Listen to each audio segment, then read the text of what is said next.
Satani se mwarabonanye? Yego. Neza Satani. Yego. Neza ku maso yawe. Ahubwo ko ndi kukureba. Uyu Satani abameze gute nk'umuntu wamubonye? Afite ubushobozi. Biriya bagaragara yuko afite amahembe n'abandi bereka ngo araziritse n'iminyururu. Ubundi aboshe mu buryo bw'umwuka. Nari amahembe baba batwereka babereka abantu ku mafoto no kugira ngo bamutinye babone ko ari igikoko giteye ubwoba. Nk'umuntu wigeze gusura ikuzimu. Harya ikuzimu ari amazu nk'aya ngaya asanzwe. Hano ku isi cyo kugenda gutyo ukabona umukobwa mwiza ukavuga ngo kare gakobwa ni keza rwose. Ikuzimu se naho bibaho? Mwarambitse hasi by'ubupasteri mukaja gukora business yo kudandaza amavuta byonyine mutitiriwe mubeshera Imana ngo ayo mavuta arakiza. Igisha abantu iyo Mana wamenye. Ureke kubigisha amavuta. None amavuta agazabafasha iki? Ubundi ninde yaguhaye uwo mugisha wo gushira mu mazi wowe? Wavuze nk'imbaraga za Apostle na Emmanuel na Salongo. Izo maze kubona zikanagaragara ni za Salongo. Uzazanira umuntu ahangaha kuri kamera.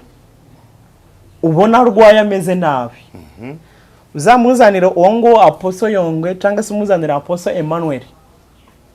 Izo mbaraga zabo hama zabo zizagaragare nkuko izasaro ngo nkunda kubona zagaragaye. Bana kuvuga ngo ibintu yabishize mu ihene. Nawe namwe muzabishire mu ihene yanyu. Hari ibyo numvishe ngo bashize ngifi ngo musi ngo y'ubwato ngo noneho ngo baragenda bazikura ngo bari baraye bazirobye. Nimba yaranabitekereje kubikora uko ntabwo yakoresheje ubwenge bamwubahe kuri ubwo bwenge yakoresheje. Ariko pano uje mu kiganiro wese ngo Salongo ngo ziriya mbaraga ze nzagenda nzimenagure. Ariko kubera iki musakuza kumunwa gusa none ko tubivugira kuri kamera mwarese n'ubundi bigazakorerwa kuri kamera bikagaragara.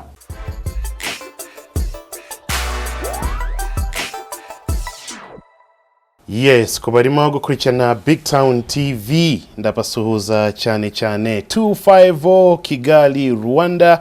I go by the name Baktingi kabari BigTown TV. Don't forget to smash that subscribe kugira ngo gahunda zibashe kugeraho fresh maze gahunda zigende neza kuri wowe n'abandi bose barimo gukurikirana BigTown TV. Niba utarakanda subscribe, what are you waiting for? Kanda kuri subscribe maze ukurikirane izi gahunda zacu za buri munsi.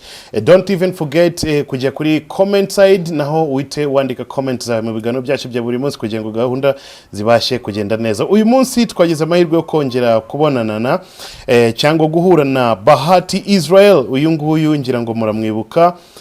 Ni umusore wigeze uca mu nzira nyinshi zitandukanye. Ni umusore wabashije kujya hariya kwa Satani. Ni hehe? Ikuzimu. Yarageze ikuzimu inyuma y'ahangaho aza kuvayo. Ni umusore wajyanywe n'aba Illuminati mu gihugu cyo muri Amerika.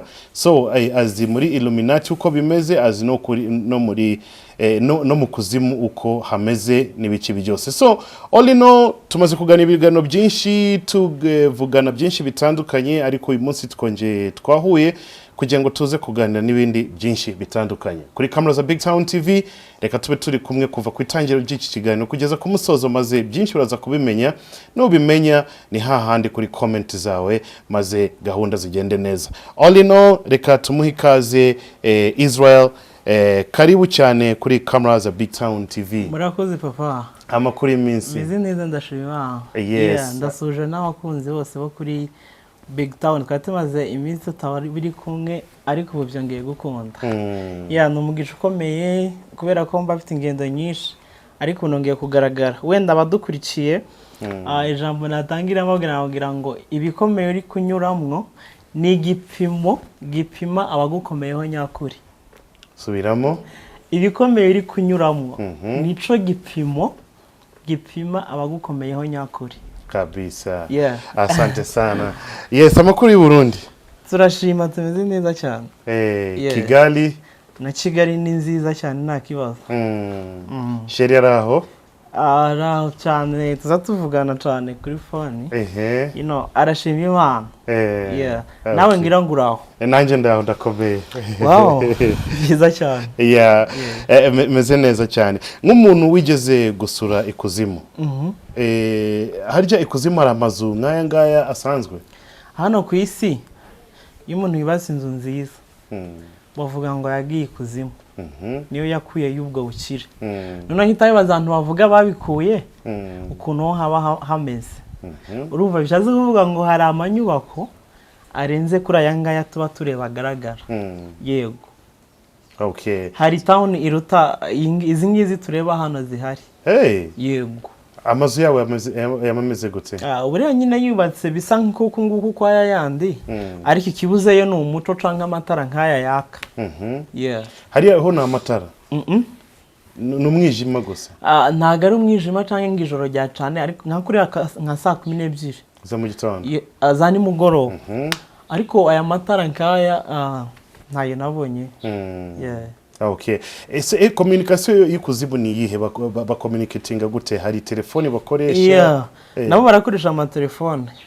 Kandi bafite nuko bagira n'iki kiganza kikaba ka telefone. Umva bakomunikana mu buryo bwishi. Yeah. Wowe ukigerayo communication yawe bayiguhaye ni yihe? Ni telefone, ni kiganza, ni iki? Yari telefone kubera ko natage ntararo navuze ko nafite telefone itaza gishiramo umuriro. Yeah.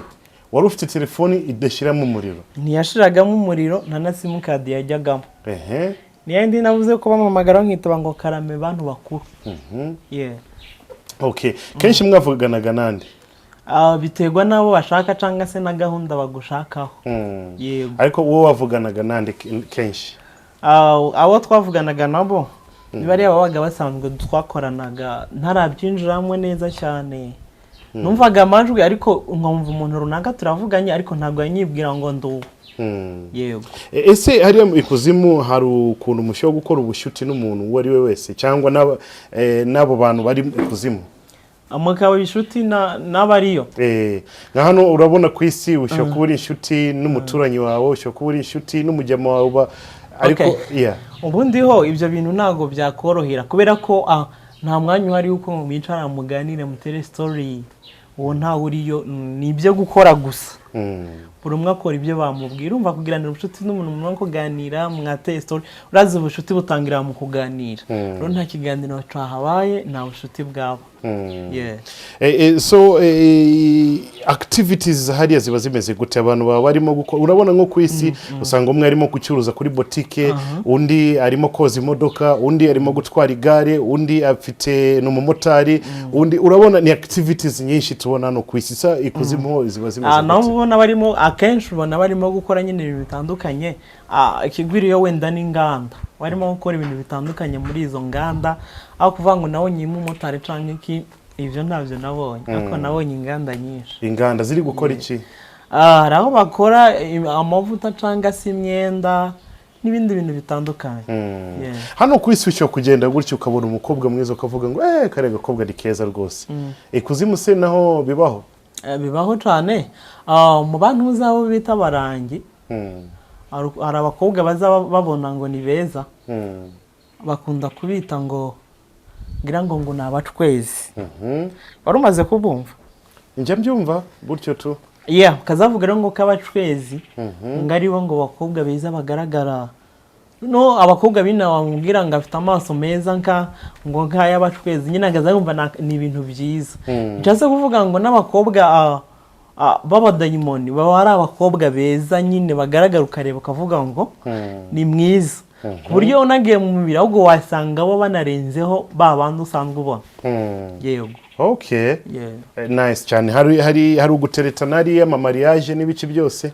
Kubera wa mwanya nakubwiye. Abundi abantu bose baguma mu giceco nibyo bakora barimo. Ariko kugenda byandi ngo mwageye mu mariage mwageye muri ibi ntago byaba. Kandi uriya mukobwa ndatekereza ntiyashingiranwa n'umudayimoni mugenzi, ahubwo yazaza kwisa gatera kazashingiranwa n'umuntu kugira ngo amuvaneho inyungu runaka. Okay. Yeah. Nice. Satani se mwarabonanye? Yego. Neza Satani. Yego. Neza ku maso yawe? Nguko ndi kukureba. Muravugana cyangwa kumubona? Ntago twaganiriye. Hari itariki niba ari itariki ya mbere kwa gatandatu sinyibuka neza. Azakoresha nk'ikintu c'igiterane. Abantu benshi bakanamubona muri mbese ni nk'igiterane c'umwaka wabo. Okay. Yeah. Uyu Satani abameze gute nk'umuntu wamubonye? Afite ubushobozi. afite ubushobozi bwo kwindira mu mashusho menshi cyangwa se mu ntuza nyinshi yakihindura nk'umumama yakihindura nk'uki ariko nje mubona narebaga ari umuzungu ubona ko ari umuntu mwiza anavuga atuje utanamenya ko hari ikibakoresha. Hari abantu bajya bavuga ngo ashobora kuba afite amahembe ashobora kuba biriya bagaragara yuko afite amahembe n'abandi bereka ngo araziritse n'iminyururu. Imana mu kumuzirika ntago yamanukanye iriya minyururu nk'iyi hano ku isi dufite. Ahubwo Imana kubera ko Yesu agira ijambo yavuje ijambo rigenda uko buriya yaravuze ngo ndakuboshye ubu ndaboshe mu buryo bw'umwuka ariko ntago aboshe iriya minyururu babereka. Nariya mahembe baba batwereka babereka abantu ku mafoto no kugira ngo bamutinye babone ko ari igikoko giteye ubwoba. Ijambo ry'Imana ratubwira yuko Satani ari we Lucifer akiri mu ijuru iwe ngo umubiri we ntago ukozwe mu bitaka ukozwe muri zahabu. Noneho je ibi ni bitaka ibaza je bari bitaka ukozwe muri zahabu arasate yatari je ibi ni bitaka iwe yakozwe muri zahabu kandi buriya uko yasaga akiri mu ijuru ntago Imana yigeze banga ubu bwiza na wari ufite mu ijuru ndabukwambura ntago yamwambuye ngite muhindura ngo imuhereza amahembe. Oya yamumanuye uko nguko nyine n'abamarayika bose niko bari bameze ntago yigeze imuhindura ngo imuteyeho amahembe ngo imugize igikoko ngira ngo imushizeho iminyururu nk'ingi hano ku isi tureba ahubwo yakoresheje ijambo ryayo. So arasa neza yego kumureba pe nta mahembe na nta kireka wenda hari uwamubonye afite amahembe we navuze ngo ashobora kwihindura mu kintu ashaka. So wowe kugira ngo mubone amaso ku yandi byari byagenze gute? Nari nagiye kurahira ariko sinarahira niho handi navuze ngo yahise avuga ngo genda uzagaruka imbaraga zagushizemo. Abantu badukurikiye niba usengera mu itorero runaka batarakubatiza mu mazi menshi ngo ugirane indahiro na Yesu kari uzakorera kurahira ugezeyo ukurahira kuzakura Satani biroroshe ariko wararahiye kuzakorera Imana naho biragoye kugira ngo urahire indahire ebyiri. Yego ni imwe gusa ni imwe. Sawa reka tuve kuzimu none tugaruke kuko wayisuvayo ubuzima buza gukomeza bisanzwe ariko hari ikintu nk'umuntu wasuye ikuzimu uba ufite experience zikoreshwa n'imyuka y'ikuzimu hari ukuntu ngo umuntu ashobora kurota inzozi mbi cyane cyangwa inzozi imeze ukuntu bidasobanutse bikaba birimo kumucyanga. Sasa tuba dushaka ibisobanura. For example umuntu yarose arimo gukubitwa akicwa umuntu yarose inzoka iri kumurya n'ibindi byinshi bimwe na bimwe uzi muri experience yawe watubwira inzozi nicyo nibyo bisobanura. Akenshi hari igihe tuzatubwira inzozi z'ibintu twiriwemo dukora n'urugero uko ngaza kwirirwa ndeba filime bakubitana imigeri barasana nanje nijoro ya spirit ya filime narebye nanje kaza kugira iki ikaza kuntera nkareba ni nkaho barimo kugira iki kurasa ngewe noneho hakaba n'inzozi ziza zivuye nko mu bisekuru byacu nka kuriya nk'umuntu ashobora kubona nk'ukabona nka sokuru wawe atakiriho ukabona araje kugusuhuza bitegwa n'iki ari gihe usanga umwuka wawe n'uwabo ukomeza kukurondora uza ugushakisha bitewe n'ubushuti mwari mufitanye hagati cyangwa se hakabaho inzozi ngewe ku giti canje nkaba nanga bagti ndamwanga nijoro ndyamye ya spirit yanje yo kwanga bagti iramutera nijoro nawe asinziriye none yamara gutera bagti akaza kurota nje ndimo kumuniga kumbe niza spirit zateranye haro nawe nabonye kuri kanava ngo narose mbona ngo uriya mukozi Imana ngarimo kuniga ikibazo si we yaje kukuniga ahubwo wowe uramwanga none wamara kumwanga spirit zanyu yawe imwanga yahise iyiwe nayiza kugushakisha kugira ngo igirike igutere kandi mwese musinziriye none ubwo ibo abantu benshi kubera mu kutamenya bahita bumva nyine turiya runaka akoresha izindi mbaraga yanteye mu yandi magambo muze mureba inzozi murota ibyo muba mwiriwemo urugero ari umukobwa yigeze kumbwira ngo Imana yamweretse ngo dukikiye umwana ngo turi kubana ngo mu nzu nziza ndamubwira ati kubirota uko wabigize nk'inzozi ushobora gusanga wiri urekereza noneho wanekerezaho ukumva twabana n'ubiki ariko ntibivuze ngo ni Imana yabikubwiye. Niyo mpamvu abarokore benshi dusenga inzozi bahita babihindura ngo bakabeshera ngo ni Imana yanyeretse. Zamugerageza gusobanukirwa inzozi mwarose. Hari inzozi z'imiruho zitanaza zinasohora kubera umuruho wari urimo. Hari umugani bakunda kuvuga inama zavangwa ngo umushonje ngarota arya. Urumva arota ari kurya kubera iki nibyo aba yiyumvamwo, sibyo? Nibyo aba yiyumvamwo buri gihe. Niyo mpamvu benshi bagenda bagira inzozi zipfuye bakagenda basobanuza ibigize ibidasobanutse, ariko hari n'inzozi z'ukuri Imana ikakwereka ikintu binyujije mu nzozi. Ariko inzozi nyinshi turimo kurota ni ibintu tuba twiriwemwo, reka zatuvuga ngo twarose batuniga, ni ibifilime twiriwe tureba barimo kunigana, kurota ngo twari turahana ni ibintu tuba twiriwemwo. Rero inzozi zose wenda na Satani wenda aba ariko sorezaho arashobora gutera umuntu mu nzozi akagushakisha mu mubiri akakubura, ahubwo agahita ahitamo kugutera mu nzozi. Niyo mpamvu nibura umurokore usenga Imana by'ukuri ukazarota ubona ibibazo byakugwiriye, ubona urimo kunyura mu bintu bikomeye ukicura, wamara gukanguka ugasanga ntibirimo kuba, uzaseke cyane wishime uvuga ati narinzi ko birimo kuba none nta nubwo byabaye. Ariko iki gihe umuntu arasenga yahura n'inzozi agagira ubwoba akajugumira noneho ngiye gupfa birarangiye. Kumbe Satani yabonye ahantu aza kwinjira amutera ubwoba abinyujije mu nzozi. Inzozi yose mbi nusanga itabaye usenga uzaseke hamusenge uvuga ati Imana ibi bintu bindinde nibikambeho bizaba birangiye. Yego. Okay. Nice. Mu gihe turimo gukomeza nari ndimo kwibaza kuki abakristo yego cyangwa abarokore benshi bagira amasengesho buri munsi, buri muntu arasenga, abandi bakirirwa mu nsengero, abandi bakajya ku cyumweru gusa, ariko bakaba bafite imyizere yabo. Ariko kuki abandi barasenga bagasubizwa abandi ntibasubizwa? Yego. Hari ijambo nasomye mu Bafilipi igice cya mbere ku murongo wa 15 haravuga ngo icokora koko bamwe babwiriza ibya Kristo babitewe n'ishari no kwirema ibice, naho abandi bakabivugishwa n'umutima ukunze. Rero hari abaje gusenga n'umutima ukunze, hari n'abasaba Imana n'umutima ukunze, noneho harimo n'abaje gusenga bitewe n'ishari bagira, bagasenga basaba ikintu runaka. Nkabona bagite afite imodoka nanje niyo ngeye gusengera, umva ngo abakristo mbabwira aka kantu, mwese ntabwo mwaremeye kuzatunga amamodoka, mwese ntabwo mwaremeye kuzagira amaviza ngo muje muri Amerika, mwese ntabwo mwaremeye kubaka amazu. Harimo abazorinda mupfa mukava ku isi mugikodesha kandi akazu ka chambrette na saro. Hari n'abazarinda mupfa mukava ku isi mutarakandagira muri Amerika nubwo babibahanuriye. Hari n'abazarinda mupfa mukava ku isi mutarakora mariage. Hari n'abazarinda mupfa mukava ku isi mutaratura ahantu heza nk'aho mushaka, mutaratunga imodoka nziza, abana banyu bakibonabona biga ku mashuri mabi. Twese ntabwo twandikiwe ibyiza, ariko Imana nyine iratubwira ngo nzi ibyo nibwira kubagirira si bibi ni byiza. Ariko ubwo buzima tubayeho nabwo twe tuba tureba ari nka bubi, ariko Imana yibona ari byo dukwiye. Impamvu rero abarokore benshi basenga ntibanasubizwa, hari abasenga nabi cyangwa se bagasaba nabi. Ati basaba nabi gute?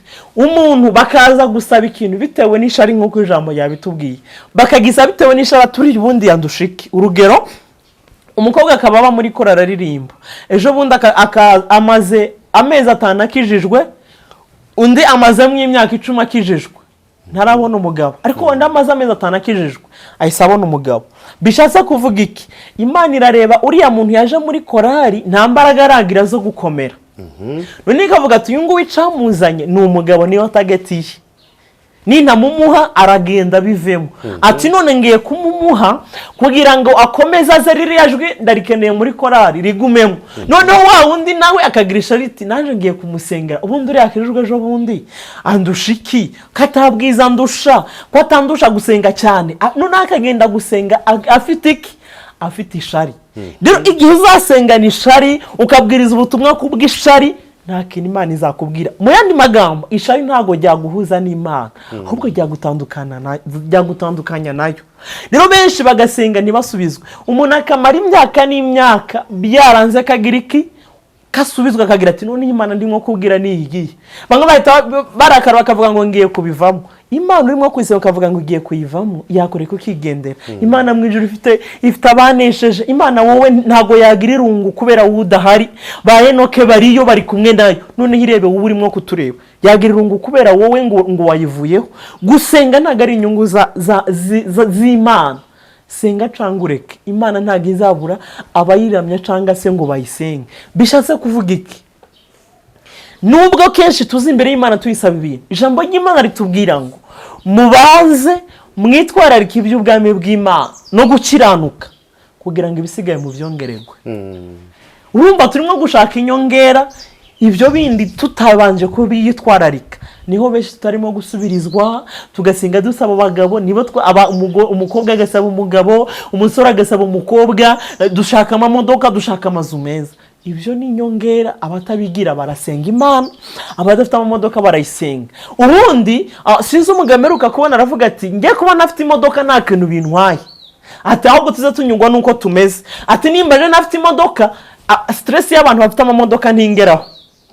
Ati umuntu atuzi imodoka amapine arashira akagira stress, atari konje ntayifite, nge nafite imodoka nta stress impura nayo. Rero bishatse kuvuga iki? Uko twazamuka ku rwego rwose, uko twazamuka tukagera hejuru cyangwa se tukitwa ngo turimo kuba abakire, ubundi level yose ugeraho mu gutera imbere cyangwa se mu kuzamuka, level yose ugeraho uzuhurana n'ibigeragezo nabyo byabo kuri ayo ma level. Uzuhura n'ibigeragezo byabo kuri urwo rwego nyine. Mu yandi magambo nimba umukire runaka ntabwo ahura n'ibigeragezo nk'ibyo nge mpura nabyo. Uri muri Amerika ntabwo azahura n'ikigeragezo gitera abanyakigali. Wenda tuvuge ko umunyakigali ashobora guterwa n'inzara ikaba yanamwica, ariko uri muri Amerika nawe agenda ahura n'ibindi ibindi bigeragezo bihuriranye naho bageze. Niyo mpamvu tuza tubumbwa n'ibyo dufite. Niba turimo gusaba Imana ikintu ntabwo ari ngombwa ngo dukomeze tuyisaba ngo Mana ndakwinginze ngo mereza ibi na biriya. Hariho ubitondekesha akavuga ati Mana imyenda, mpereza amafaranga, mpereza gutura ahantu.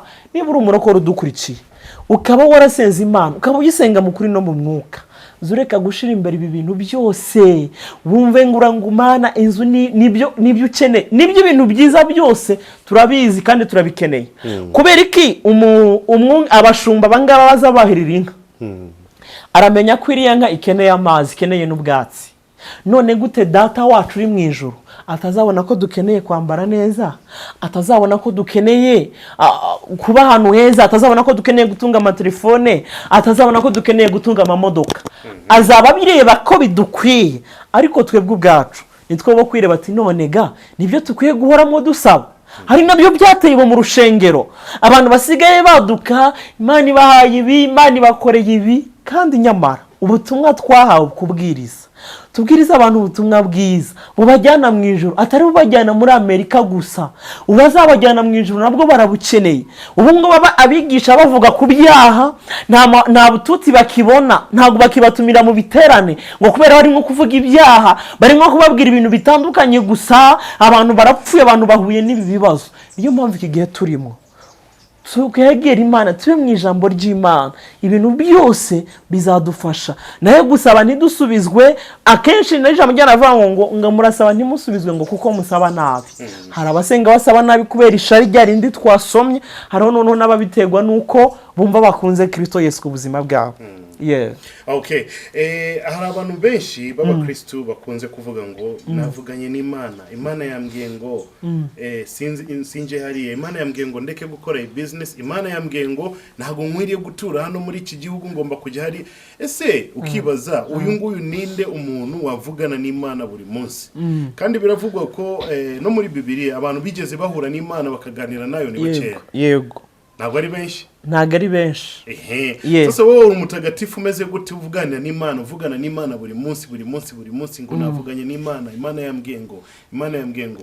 Umuntu akaba arimo kwibaza ese ibi ngibi biba bimeze gute? Okay, kuvugana n'Imana birabaho cyane. Imana ikaba yagusanga ikakugira inama, sibyo? ariko abantu ahangaha hanze ako kantu uvuze ngo umuntu akagenda akavuga ngo Imana yambujije gukora. Ubundi Imana ikubujije gukora, one ibishaka ko ukora umurimo wayo gusa, noneho iyo ikazaguhezagirira muri we nyine imigisha yayo igira inzira nyinshi ntiwamenya aho inyura. Ariko ikibazo hari uvuga ngo Imana yambujije gukora, ariko mu kanya ukaza wumva arabwiye bagitati gabire ati mpereza n'igihumbi ubuzima bumereye nabi, nabuze n'aya moto. Tutarajya ahangaho iyi ngiyi system yo kuvugana n'Imana buri munsi, ijwi ry'Imana riba rimeze gute, abantu bavugana nayo gute? Wenda kuvugana n'Imana ntago ari bose bavugana nayo, kandi nanone kandi abakristo bose baratubwira ngo Imana yambwiye, Imana yanyeretse, Imana ya mwabakristo mwe mudukurikiye niba muri mwese muvuga ngo Imana ivugana namwe, ntago ari byo. Haraba Imana ivugisha cyangwa se ikaba yanatuma, nk'ukinje ikanyuramo ikanyereka message ya bagiti, nkaba navuga ati Imana yavuganye naje bigenda uko. Ari nabyo maze iminsi mbwira abantu ahangaha ku social media tuba turi. Ntago ari byiza kuza kuri social media uvuge ngo waruzanye message ya bagiti, none ga message ya bagiti kuyizanye kuyihereza isi yose wabitewe n'iki? Kubera iki utankurikiye? Kubera iki utashatse nimero ya bagiti umuhamagara umubwira ati twahurira ahantu nkagohereza message yawe? Niba ufite message y'umuntu runaka, hari abo maze iminsi byadukije ngo bafite message ngo aba Bruce Melody, ngaba message ya Kanyombya ngo n'abandi ngaba message yabo. None gute ufite message y'uwo muntu niba uri umukozi w'Imana by'ukuri, gute uza kuri kamera kuyimuheraho?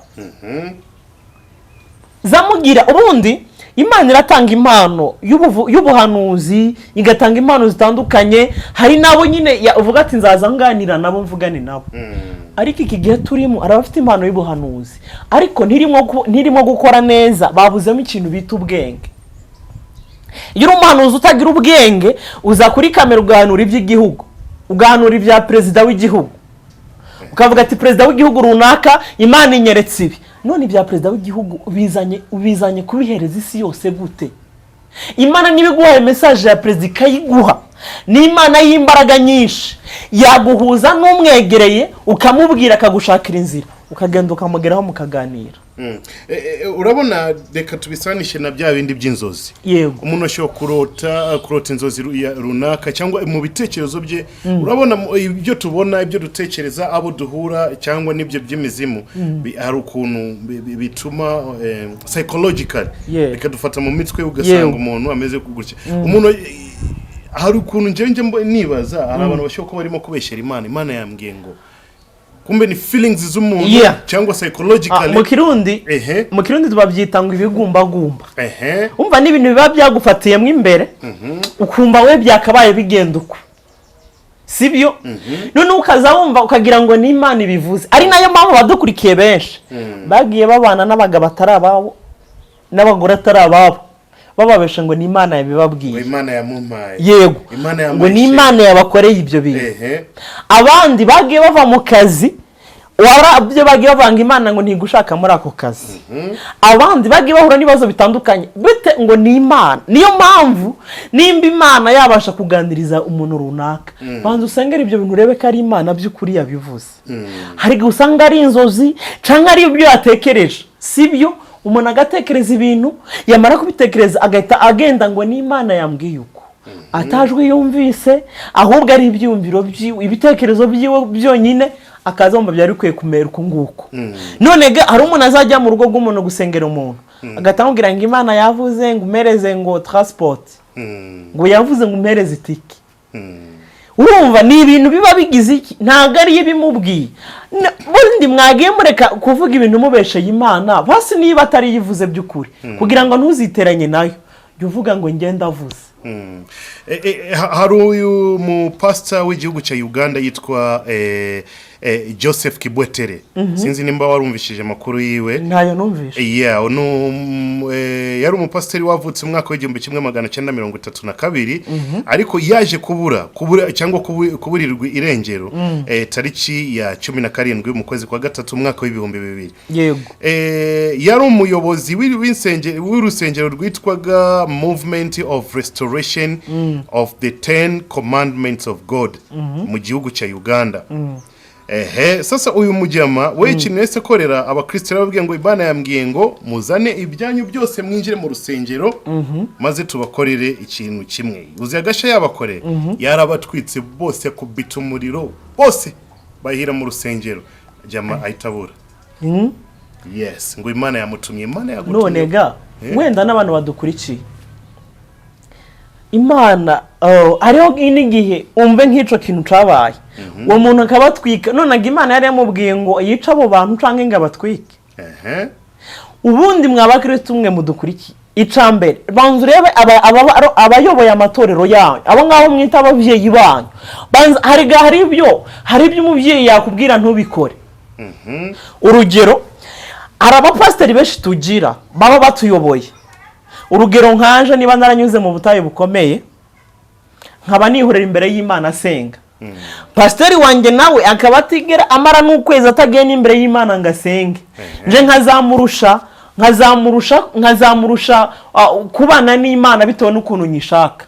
Kiriya gihuriya mu pasteri nge ntago azabona ibyo ndimo gukora bwa azashaka za mpano zanje zishire hasi. Niyo mpamvu jase kuvuga iki hari ibyo pastor yakubwira ntubikore.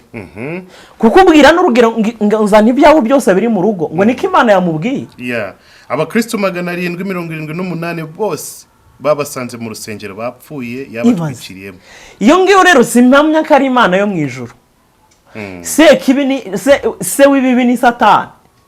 Ashobore kuba nyine yari intumwa ya Satani yamubwiye tugomba kuzatanga abantu abangaba banganuko. Uzatanga itorero ryose. Noneho ikindi gihe nawe uzagira iki uzongera gukomera cyane none wibe kuri level irenze. Ari intumwa ya Satani.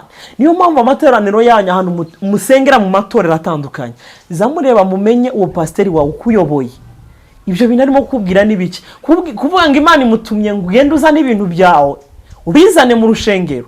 Urumva nibi nukutamenya nukudasoma ijambo ry'Imana. Ubundi pasteri simvuze ngo pasteri wanyu mu mwange ntago mvuze ngo mu mwange ariko pasteri wanyu muze muhurira mu iteraniro abigishe mutahe ariko ibintu byose ababwiye niwumva ikintu kumva ntigikuye canga se sico uzugitinda uvuga ati none si ibi bintu ambwiye ibije nabiri ya pasteri yatwingishije ibi muhita mujana nabyo. Nasoma ijambo rivuga ngo mu gihe kizaza ngo nibaziyanganira inyigisho nzima.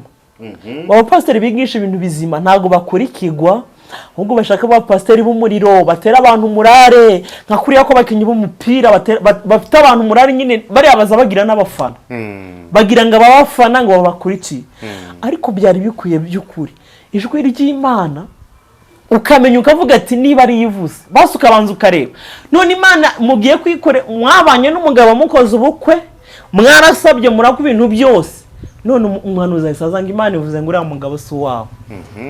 Urumva ni ibintu bidasobanutse niyo mpamvu buri muntu wese yarakwiye kuza yisengera akagiranira ubucuti n'Imana nawe Imana ikazimyisangira ikamwibwirira. Yego. Okay.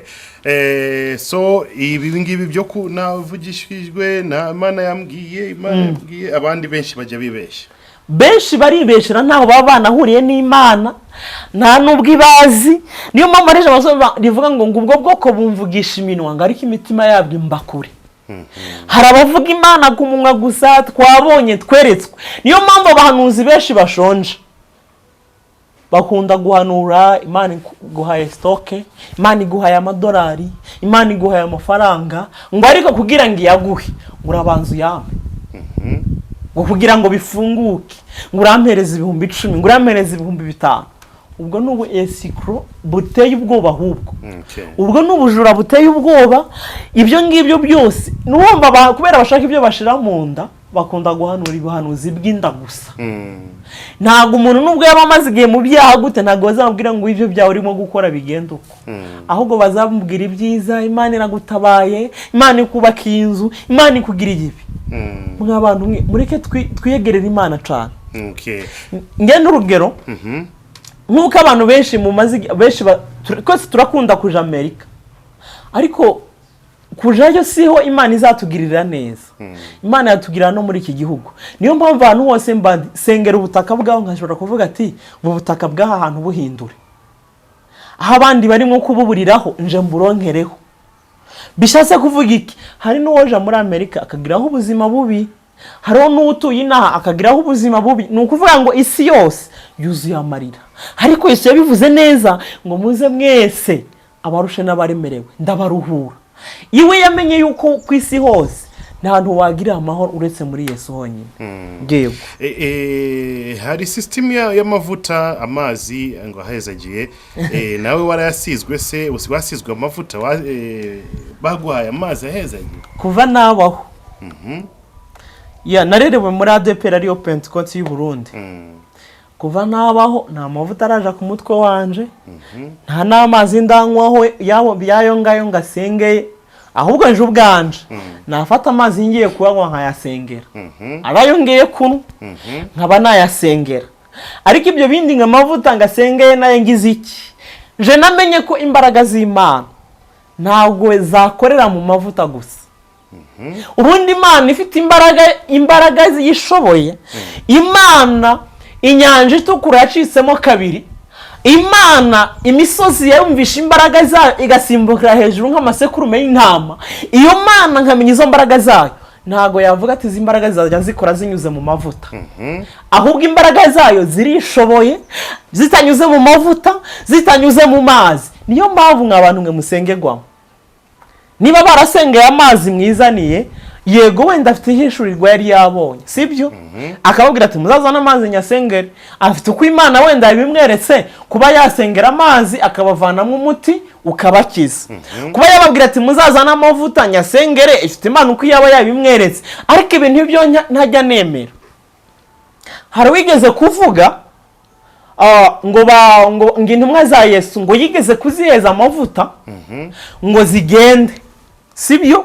Ngo zigende gusengera abantu. Noneho kirya kintu yigeze kuvuga yuko intumwa za Yesu yazereje amavuta ngo zijye gusengera abantu. Wabivuze ndamwibuka ni Apostle Emmanuel. ngo intumwa za Yesu ngo aziheza amavuta ngo zijye gusengera abantu. Noneho nkahita nibaza, ese zijya ntumwa Yesu yahaye amavuta ngo zijye gusengera abantu, wamenya rajya amavuta ziriya ntumwa zarayagurisha amafaranga ngahe? Zayagurishaga amafaranga ngahe? Rero kubera business bibereyemo barimo kugutugurisha amavuta 10,000 15,000. Ariko ubundi mwarambitse hasi by'ubupasteri mukaja gukora business yo kudandaza amavuta byonyine, mutitiriwe mubeshera Imana ngo ayo mavuta arakiza, ngo amavuta akora ibitangaza. Bagti ndabisubiyemo, umuntu afite amavuta akora ibitangaza, tuzazana umuntu twishakiye pano we yazanye, tuze hano kuri kamera ayakoresha agaragara, cyangase azaza yankoresheho. Pana kuzatubesha abantu tubafuka ibitambara ku maso ngo amavuta arakora. Ubundi ayo mavuta ataragukoraho igitangaza ngo aguhereza amafaranga ari ukucuruza utwo tuvuta 10,000 uracyari muri ayo. Nimba ari Imana yaguhaye wakawe yatangira ubuntu, ariko kubera ko uri muri business urimo kuyacuruza, niba ari Imana yaguhaye yatangira ubuntu, abwira ati amavuta arakiza, uyatangira ubuntu. Ariko kuyacuruza ukaza hano kuri BigTown ngo amavuta ngagura 10,000, urimo kwamamaza amavuta, uri muri deal, uri muri business. Ntago ari ubwami bw'Imana urimo kwagura, ntago ari Imana yo mwijuru tuzi. Basi sayo mavuta akuraho ibyaha. Bagti kuvaho namwumva inyigisho ziwe, ntago ndumva avuze ngo abantu ngo Yesu ngo bayihane ngo bagire ibi. Ava kwa mbere ari amavuta, mu kwa 12 ari amavuta. Ubona amavuta ataguhindura we n'umuryango wawe. Ayo mavuta urashaka hindura abanyarwanda. None se ikindi kwa aya mavuta wayazanye kuyagirira diru ahangaha mu Rwanda ki Burundi, ndeba ayo mavuta utayamamaza nkuko yamamaza ina. Nukubera iki? Bamwe barimo kugenda basobanukirwa ayo mavuta yariyo. Niyo mpamvu Bagti nibiza bigutungure aba bantu benshi, sibyo? Nibiza bigutungura aba bantu benshi, nibazaza bafatana n'amakokayine, bakazabafatana n'imogi, bakazabafatana kandi bitwaga ngo nabaposo, bakazabafatana n'andi manyanga ateye ubwoba. Ntibize bigutungure. Kubera iki? Ntago barundukiye mu kuvuga ubutumwa, barundukiye muri business. Niyo mpamvu nabona ngo kakokayine ngo karunguka, uzasanga arimo kugacuruza, uzasanga agira ibintu bitandukanye. Gute abapasteri Bagti nje nta ndumuvuga butumwa usanzwe, barananyingize basiga amavuta y'ubupasteri ndabyanga. Kubera iki? Ndacyari umusore. Na pasteri w'umusore nge narobari nta masi, ntago byashoboka. Gute uwa mupasteri we ushobora gushinga akabari, ibizo utanywa ukabinywesha abandi? gute pasiteri ushinga loje baza gusambaniramo n'umwana wawe wari uzi ko nawe bazajya kumusambanira muri loje yawe? Ubundi niba uri umurokore ugashinga loje, simbuze ko iyo nyubako ari icyaha kuyubaka, ahubwo shyiraho amategeko. Amategeko avuga ati niba ari umugabo n'umugore batasezeranye ntibakaze kurara mu maroji yawe. Umva, niba warubatse roji ikaza gusambanizwamo abantu bose batandukanye, utwana tw'abandi, ariya maraso Imana izayashyira ku mutwe wawe we wabyubatse. Byitwa ngo uri umurokore, ugashinga akabare, ngo uri pasiteri, ngo uri muri bizinesi, ngo Imana ngo turakora ngo nta kibazo ko ntabinywa. Ubundi uri umurozi, kubera iki? Ibyo utanga urimo kubinywesha abandi. Niyo mpamvu niba urimo kudandaza ibintu, ubundi mwavuze ati ntabwo turi abapasiteri ahubwo turimo gucuruza amavuta. Bagiti ari ibintu birimo kubera kuri social media nkabireba nkifata ku munwa. Abantu ntibagishaka kuvuga Imana, barimo gushaka kwimenyekanisha, barimo gushaka ngo batumenye, barimo gushaka ngo tugire inaho hari ibyateye numva bavuga ngo batwitse, ngo barimo gutwika. Ariko mwaretse tukava muri ibi ngibi ko Imana yatubwiriye ubuntu. Ubu ngubu turaza kuri social media, ubutumwa tukaba twabutanga no kuba ari muri Amerika, ariko tukaza kuvugiraho ubusa ibintu byaho. Nibuka mu gihe cyazize twe nkikizwa uko nagiye nkura, Bagiti wari uzi ko nigeze kwatura ngo nambaye jinsi. Njye ntabwo ndambara imyaka 3 ntangiye kwambara jinsi. Nakundaga kwambara imyenda nk'iyi gusa, numvaga nambaye jinsi, none hisa nk'inyegereye. Numvaga ko neza nzajya mu muriro neza nkoze icyaha cyashize. Ariko ubu kenshi nizo sigaye nambara kubera namenye ko ntabwo byari byo. Kera twatinya kwambara imyenda ifite imifuka ahangaha pesh bomb. Tukavuga ati biriya ni iby'abapagani, ariko tumaze kugenda tubisobanukirwa ubu nta kintu bitwaye. Ariko nimba wa mupasiteri we urimo gusenga Imana, yigisha abantu iyo Mana wamenye, ureke kubigisha amavuta. None amavuta agazabafasha iki? None abakene ko Yesu Kristo yatuziye twese, abakene, abatunzi, abagwaye, abarusha n'abaremerewe, yaziye kuri twese. None ayo mavuta yawe urimo gucuruza azagera ku mukene gute? Nimba ari Imana yaguha, yatangira ubuntu, wamamaza amavuta y'ubuntu. Hana ngo 10,000 ngo 5 ngo amazi y'umugisha. Ariko ubundi ninde yaguhaye uwo mugisha wo gushira mu mazi wowe? Ahangaho tuhageze, Israel ayitarakaraka cyane. Ni atari cyane. Papa. Yes, hari abantu barimo guterana amagambo, hari undi ngo afite imbaraga, undi ngo afite imbaraga zidasanzwe, undi ngo hari Yongwe Salongo, ubu ngubu na Apostle Emmanuel yaje arimo kuvugwa na cyane. Naho abantu mbajije, abantu zanyo ndumva. Sinazaga nkunda kubazwa ku bantu cyangwa se ngo mbavugeho, ariko ubwo bimbajije ndabikora. Ubambajije hiki rero? Basigaye bavugwa imbaraga, abandi bakavuga ngo bafite imbaraga zingizi, abandi bagapinga imbaraga z'abandi. Nka Yongwe apinga cyane imbaraga za Salongo nawe akamupinga cyane ku Apostle Afite. Icyo bundi Apostle Emmanuel nawe yavuze, yarasabye ko aza guhura na Salongo akamwereka ko afite imbaraga z'amavuta n'amazi yahezagiye. Salongo nawe icyo bundi yaramusubije aravuga ngo bana bazahurire apana mu rugo kubera icyo bashaka buri munsi mu rugo, ariko bazabonane none agerageze ngo nago bizakora. So ibi ngibi by'abakozi b'Imana, abapfumu n'ibiki byose, imbaraga. Ninde ufite imbaraga za nyawe? Ubundi Bagiti, imbaraga z'Imana ziri hejuru y'izindi mbaraga zose zibaho ku isi. Urumva? Rero mu yandi magambo wenda kugira ngo tuze kugira ari imbaraga hajya wavuze Apostle Yongwe, Emmanuel and Salongo. Wavuze nk'imbaraga za Apostle na Emmanuel na Salongo. Ubundi ku bwanje ibyo maze kubona n'amaso yanjye, imbaraga maze kubona zirenze izabo babiri, zirenze izundi kuri abo ngabo batatu. Izo maze kubona zikanagaragara ni za Salongo. Urabyumva? Munyumve neza, mutazagacaho. Sibyo? Abantu batazagaca akantu ngo bahita bavuga ngo shigikiye Salongo yuko ari bafite imbaraga ziri hejuru y'izindi mbaraga zose. Sibyo? Abantu ntibazagaca. Ahubwo impamvu mbivuze uku ari imbaraga za Emmanuel akoresha, ntabwo ndabona aho zigaragarira. Sibyo? Mu mazi no mu mavuta ntabyo ndabona.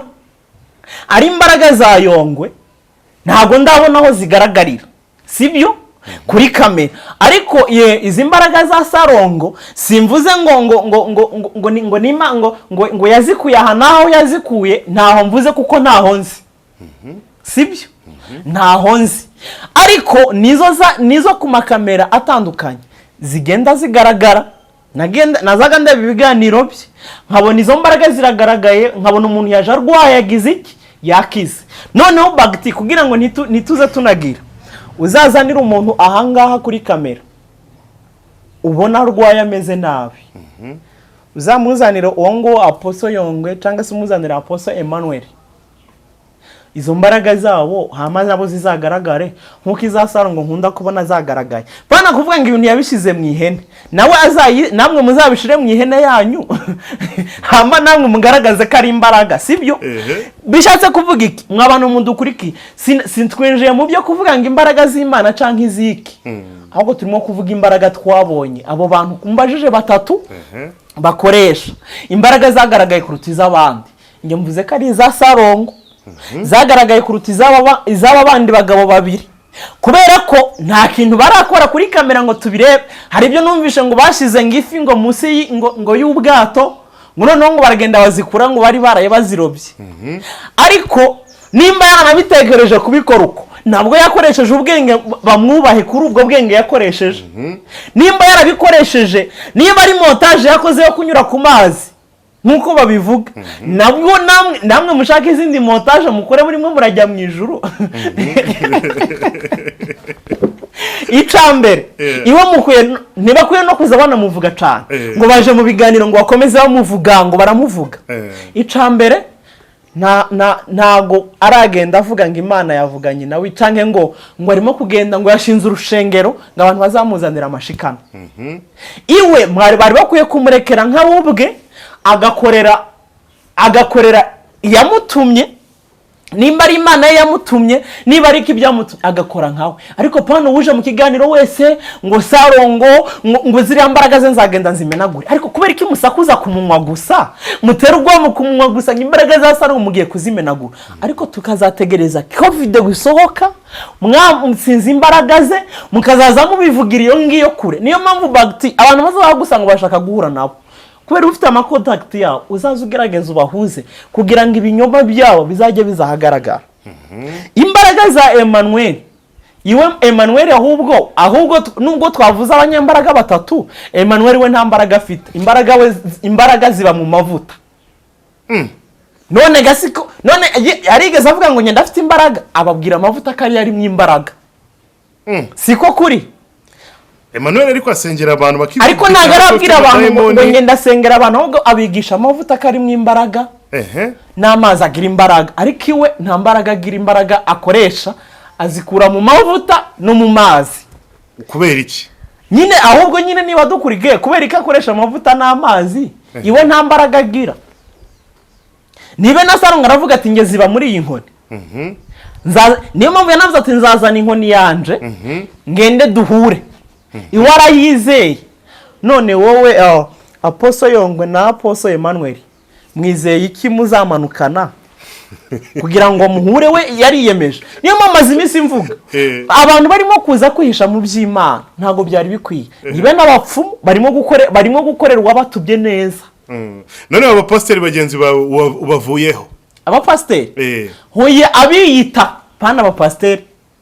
Sasa Yongwe yitira umupasiteri, wenda niba ayoboye ishengero sibyo, niba arongo ayoboye itorero akagira n'abantu, wenda ubupasiteri nta nubwo ari njo butanga, ubwo ni pasiteri nyine kubera ko ayoboye itorero. Emmanuel se ntabwo ari umupasiteri? Nabo bafite ukuntu babibonye. Ariko papa wari uzi ko none ubu nge nshatse sinamuba gute? Ahubwo reka mbibariza abantu badukurikiye, kubera iki musigiyemo baba pasiteri mukaza kwizanira umuntu abasiga amavuta y'ubupasiteri? Kubera iki mutareka ngo babarebe babone ko mubukwiye, ahubwo mwebwe murireba mukabona ko mubukwiye mukizanira n'ababasiga? Niko bimeze. Abadukurikiye mubivugeho. Mwebwe benshi mudukurikiye mwatangije ishengero mu itorero mukaza kuzana ababasiga. Kubera iki mutareka ngo mubone ko mukwiye gusigwa? Bateraterana muvuga turi muntu tugiwe kumusiga. ariko bo bizanira navuga ati bagiteje uzaza usige ubwo tugakoresha ikirori ukasiga ngo nabaye pasteur utazi niki byabereye kubera iki benshi bari muri business wenda bonitwa nabatindaho cyane benshi bari muri business cyangwa bari kugenda bya bindi nizi ranka zisanzwe zo mu gisirikare ntabwo cyo kwiyambika ranka nuko barayikwambika noneho bo bagenda kwizanira abayibambika kandi bakababwira niyo babambika iyo ariyo ntabwo babwira ngo ngira pasteur hagira babwira akuza akabwira ati ndashaka ngire apostle ngire apotre zamuke ntabwo rero baza bagira bategereze ngo babibambika ahubwo bo babishakira abaza kubibambika niyo mpamvu muri izo mbaraga eshatu abakoresha izo mbaraga eshatu wambajije navuze izo maze kubona iza Emmanuel ntazo ndabona biri avuga ngo umuntu yabaye impumyi azaze none ga biri avuga ngo umuntu yanze kunywa ngo ngitabi ngo byagenze uku nginzoga ngo byagenze uku tuzaza no kuri kamera noneho tuzazana yaka buriya yaka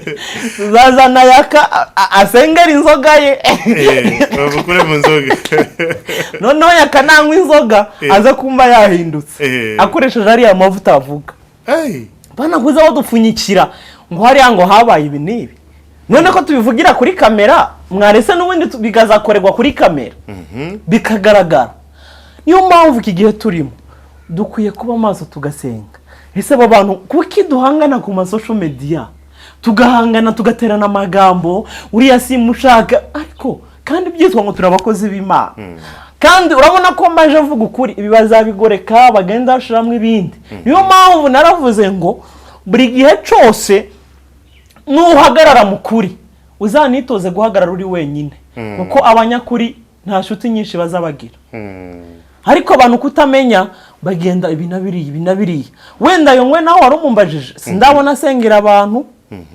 n'imbaraga ze niyo mpamvu ntazitinzeho ngo nzivuge navuze mu bo maze kubona kuri social media bazikoresha ariko sindabona inuza sindabona arimo gusengera abantu sindabona arimo gukoresha ibi ntabyo ndabona wenda ikintu namubonyeho ni imbaraga navuga ngo namubonyeho nizo kubona yuko arimo gutera imbere wenda we yaravuze ngo afite imbaraga zo gusengera abantu badashaka abagore bakabona abagore ngo byose ni nonaha we akora byose yagusengera mu bibazo byose ufite bikaba nonaha byose bigakemuka nonaha I dig it mini dig nuko avuga nyine inuza aka kantu wenda ko kuvanga ibintu bikoreka nonaha ubundi Imana cyangwa se Yesu ubwo yari mwisi Yesu yaragenda abantu bagaye bakagenda kumushakisha bamukoreho wari uzi ko batakize bose none ukiza abantu ako kanya urinde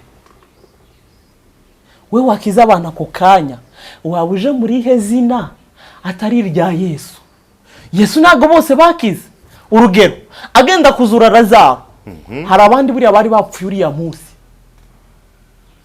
kwatavuze ngo mwese muzuke ariko yamuvuze mu izina kugira ngo bose nibazite bazuka kandi yari kubishobora bose bakavayo none ngavuga ngo ibintu byose biratungana bigenda uku byose wabicemura ako kanya wabuje muri hezina ritari irya Yesu wabumanutse gute byagenze gute niyo mpamvu hari ibintu tuvugana kuri social media tugasanga twabivuza uko bidakwiye mu yandi magambo abantu badukurikiye bareke tuze dutanga ibyo dufite cyangwa se twigisha ubutumwa twahawe cyangwa se twigisha abantu Imana tumaze guhura nayo ubundi Imana ntago tuyirebera muri miriwari cyangwa se hano kuri televiziyo kuri ntuza y'imbere ahubwo tuyirebera kuri kajya gatrovizeri mu yandi magambo tureba ibyo yakoze inyuma abyahise ariko ibizaza byo ntago tuba tukarabigeraho bishatse kuvuga ngo umuntu wese azaza niyo muri jambo rabango harabazaza biyita amazina atandukanye ba Yesu n'ibindi ngo barakiza bakora bitangaza ariko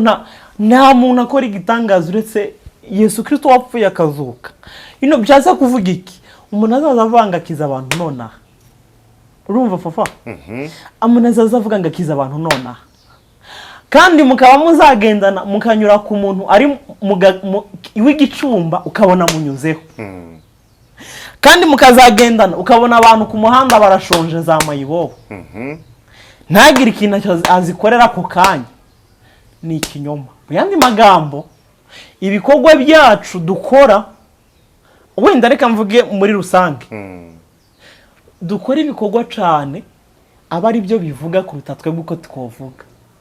Ibikorwa byacu bigenda bivugisha n'abantu, yitwe twicecekeye. Ariko kwivuga ibyo tudashoboye gukora, bazabona ko twarimo kubabesha, bazabona ko twari ko kubesha. Ariko nidukora ibikorwa nibyo bizaza bidutanga imbere, hakaba ari byo byivugira. Pana kugenda twivuga ngo twarateye imbere, dufite amazu meza, dufite abadamu beza, ngo twoga amazi yo hejuru, ngo dufite amamodoka meza, ngo Imana araduhezagiye. N'abapagani barabigira mugenze gake. Ubwo butunzi bwose burimo kudondagura, abapagani barabugira. Ahubwo niba waratunze ubwo, nzakunda kuvuga aka kantu, kera ku ishuri hari ukuntu umwana agiye ku ishuri bamuhereza impamba. Impamba n'utayifite yarajyaga kwiga. Rero kuguhereza imodoka no kugira ngo ubutumwa bwa uzabugeze kure, kuguhereza inzu no kugira ngo ube ahantu heza, ibyo byose bigenda bigaragara gute. Ariko ntibivuze ngo nibyo kuza kwirata imbere y'abantu, si byo kuza twirate. Imana arabiduhaye, ahubwo tuyishime, tuvuga ati cubahiro c'Imana, nari meze ubuzima bubi ariko ubu ndafite imodoka. Kandi nawe uri mu buzima butandukanye, Imana yaguhindura ubuzima. Ariko bo baza kubivuga nko kutwirataho, ntago baza kubivuga nko gushima, ahubwo baza kubivuga nko kutwirataho. Ahubwo uvuga ati Imana yarangiriye neza, nagendaga n'amaguru, nkagenda ukumva muri ubuzima, ariko Imana yarampaye imodoka, irandepresa ikanjana hana. Ariko nituze kubiza kubivuga nk'abirata, kubera ko nituzatwirata, abagenda n'amaguru bahita bacika intege, bakumva ko ari nkaho batawe badasenga Imana. Ariko buri gihe cyo turimo gusenga Imana, tuze tugenda tuvuge ati niba Imana iguhaye akantu, reka kuzugenda none umuntu akagenda Imana ikamuha kivebuti akaza kigendamwe wenyine, akashobora no kunyura ku mukristo wakavuga ati ntiyangira mu modoka, agashiramo n'akayaga, kandi akagenda avuga ngo ni Imana yabikoze. Wari uzi ko hariho n'ababeshera Imana? Urugero, umukobwa agaja gusambana akabona akazi, ariko ejo akazaja gushima hariya kuri podium, nje gushima Imana yampaye akazi. Umuntu agakora business zitemewe n'amategeko, akagura imodoka, ariko akaja gushima hariya imbere ngo Imana yanguriye imodoka. Umuntu agakora amanyanga atandukanye, akubaka inzu nziza, akavuga ngo muzaze mufashe gushima Imana yampaye inzu. Iryo shimwe ntago ari ry'Imana yo mu ijuru. Benshi babikora kugira iki? Bigaragaza, ariko si cyo kintu cari gikwiye. Muri kimwe abakristo umwe tube mu ijambo ry'Imana, twisengere ibirenze ibyo byose. Ntitukaza twita ku bantu, ikibazo dufite turimo kwita ku bandi bantu, itwebwe ntidushoboye gukora, ariko runaka ngo yaguze ibi, nguriya yakubatse inzu, ntago bikureba. Niba yaguze imodoka nziza kubaka inzu, soke nawe igihe kizagera, ni igihe kiza kibitera. Ariko tuguma aho ngaho twese tugira iki, tubane mu mahoro, pana kugira iki, kumva yuko buri muntu wese yagenza uku byagenza uku nakuri.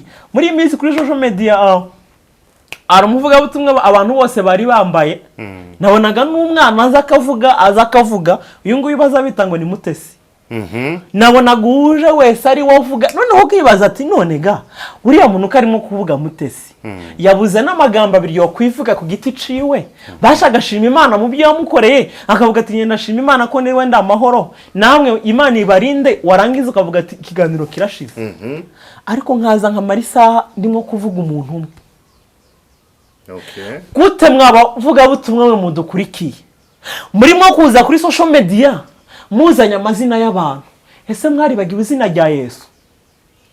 Gute izina rya Yesu mutarimo kurivuga cyane nkuko murimo kuvuga abandi bavuga butumwa, ariko muza muvuga abantu, ariko aba bantu muvuga nta na gripe bakiza, ariko Yesu waza umuvuga, umuntu amwumvisha akavuga ati kumbe ni Yesu avuze, reka mwakire. Ariko muraza musebye abantu, muraza muvuga abantu ngo yagenze uku, yabeshe ibintu byinshi. Baraza bavuga batandukanye n'abagabo, baraza bavuga batandukanye n'abagore, kandi gawe twareba twasanga uri danje kubarusha, twasanga hamwe kubera ko kumunsi y'imperuka bazaza bakuzaho inyuma, twasanga ugize imirongo miremire, bazaga bari nk'ijana bo mu mpisho batazwi, ariko uri yewe yatandukanye n'uwuzwi, waba umaze gutandukana nabo batazwi ni bangahe sha? bose babikora mu kutamenya. Iki ni gihe cyuko twisuzuma. Ubuza wisuzuma ku giti cawe, nanje nisuzume. Pana kuvuga nguriya ngo numunyabyaha ngo byagenze kunakuriye. Jambo rya rivuga ngo uzitaka ari umukiranutsi azabeshe Imana. Twese turabanyabyaha ariko imbabazi z'Imana zihoraho iteka ziba ku buzima bwacu.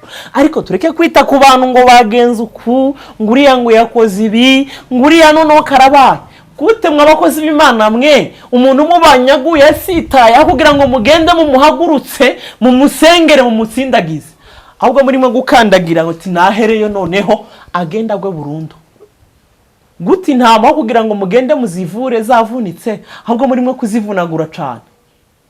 Nico mwahamagariwe umupasiteri kazana imbere nguri yarunaka ngakora ibyaha, ntago ari ubwa pasiteri Imana yamuhaye.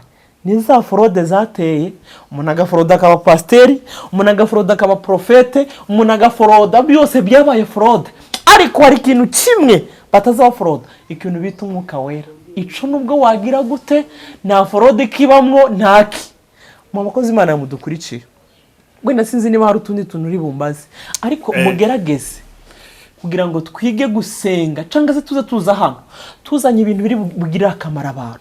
None nuza kuri kamera uje kuvuga pasiteri runaka ngo yakoze ishaha, uje kuvuga ngo pasiteri runaka yanyweye inzoga, uje kuvuga ngo pasiteri runaka yasambanye, ibyo bintu bizafasha abantu ahubwo ko bizabakomereza. Tuza tuzanira ubuzima abantu hano kuri social media, tubahereza ubuzima pana kwirigwa mu bintu bitandukanye. Tubahereza ubuzima, tubigishe ukuri kw'ijambo ry'Imana, tubigishe ukuri kw'ibyo. Okay. Asante sana, ngenda ndumva ko twasoreza hano kuko tumaze gukora isaha ikigano cy'isaha yose. Ariko byo kuvuga byo ni byinshi. Ejo bundi tuzakugarura hano, turi kumwe tukomeze kuganira byinshi bitandukanye. Reka ngushimire. Murakoze cyane n'abakurikiye BigTown mwese, Imana ibaho umugisha. Ariko mukomerere mu ijambo ry'Imana. Imana ntago idukunda kubera ko turi beza, ahubwo itugira beza kubera ko idukunda. Rero mukomerere mu ijambo ry'Imana, mube maso musenge, mwirinde ibi byose byateye mutazi yo byavuye. Ariko nituba amaso tugasenga tukaba no mu ijambo ry'Imana, tuzagenda tubona ikiganza c'Imana. Imana ibaho umugisha abadukurikiye bose aho bari hose ku isi. Ndanashimira cyane na BigTown, hari abakozi Imana batandukanye wenda bashaka ko ariko nje byemeye. Rero Imana ibaho umugisha Bagti ikomeze kubagura mu mpande zose. Amen. So from 250 Kigali Rwanda, ingi ni BigTown TV, tukaba twasoje ikiganiro na Israel. Ngira ngo mamaze kumumenyera kuri kamera za BigTown TV. So murakoze cyane, nimba hari icyo ari cyo cyose ufite ushaka ko dusangiza, drop your comment down there. Don't forget to smash that subscribe button and then gahunda zibashe kugenda neza. Until next time, I go by the name Bakti. Ciao.